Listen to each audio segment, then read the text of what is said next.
Hello friends, welcome to our YouTube channel. In this video I'm going to tell you about how you can fix your Bluetooth problem in your Motorola smartphone. If you are facing issues or not connecting or pairing device, how you can solve that. Before watching this video, if you have not subscribed to our YouTube channel, then subscribe to it and like our video. So let's start friends.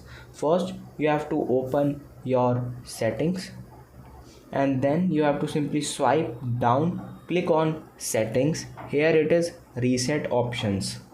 You have to simply click on it and click on reset Bluetooth, and here you have to reset it first, and your Bluetooth setting has been reset. Now you have to simply restart your mobile phone and it will be solved.